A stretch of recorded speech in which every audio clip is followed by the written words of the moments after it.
We got into Tallinn fairly late the night before, so we had a bit of a lie-in the next morning.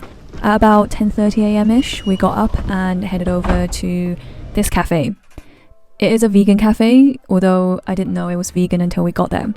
It was very good. We had the sweet and savoury pancakes with our usual black coffees. It was the perfect start to the morning. Bon appetit. Nearby was the Balti Jaama Turg market, probably saying it very wrong. It was not part of our original plan at all, but we can't resist the market, so we went over and checked it out. Watermelon. I should have bought a watermelon here. The real highlight is the antique section. It was full of Soviet era and Soviet style goods and clothes, amongst other vintage and antique stuff. If you're looking for something to take home with you, I would recommend having a look here. If you didn't know, Estonia has a rich Soviet history. And since we're really into history, this was a good place as any to start immersing ourselves in the Soviet history tour that I prepared.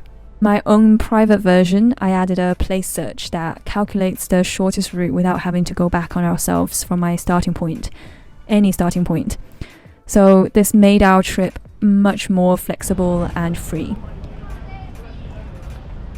So from there, we headed off to our first stop, which was Toompea Castle, followed by the nearby St. Mary's Cathedral. Then the Alexander Nevsky Cathedral. How beautiful.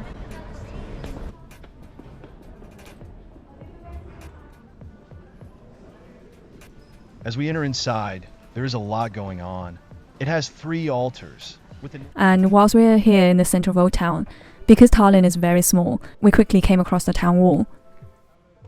We didn't go up, but as we listened to the medieval tales related to the 3 prominent towers, we wandered through the cobblestone passage and found our way to the town hall. It was past midday, the sun was shining, the weather was glorious, there was a lovely spot opposite the town hall. Everything was lined up perfectly for a pint, as we listened to more about the town hall and Tallinn's Hanseatic history, moving on to its German and Soviet history. Perfect. We booked the KGB Museum for 2 p.m, so we finished our drinks and headed over to Hotel Viru. The booking came with a tour guide, so I didn't make a separate one. And how did I feel?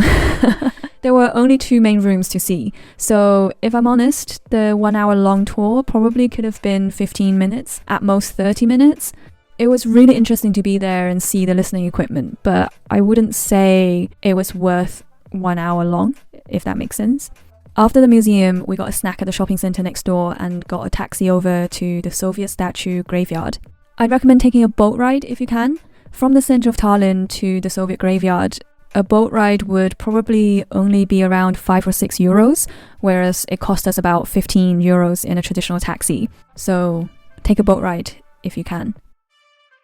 Along with the memorial complex next to the Soviet statue graveyard, which was only about 5 minutes away, this was the highlight of our trip.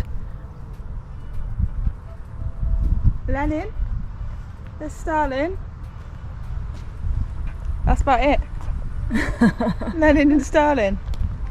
I should know him. I feel like Gorbachev should be here.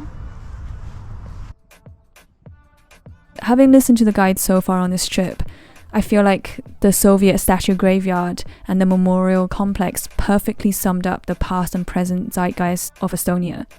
So I would absolutely recommend this to anyone.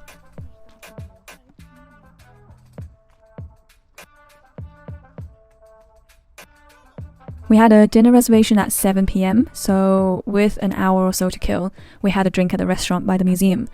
There was hardly anyone around and it was so peaceful. For dinner, we went to Restaurant Seoul. Highly recommend. What you'll find is that there are so many fine dining type of restaurants in Tallinn. It's hard not to eat at a fine dining restaurant. Restaurant Seoul is not one of them. If you are more interested in fine dining, we would recommend NOA. Please book in advance if you want to eat there. The one Soviet era building that we did not get to see was Linnahall. We saved this for the next day as it's on our way to the ferry terminal. Linnahall was also very interesting to see, especially due to the history around it and how it was built, the intentions behind the architecture. You can listen to more about it on Narrated Guide. And that wraps up our day in Tallinn. The ferry was amazing. It was another highlight of our trip. the actual ferry ride. Just like perfect spot now.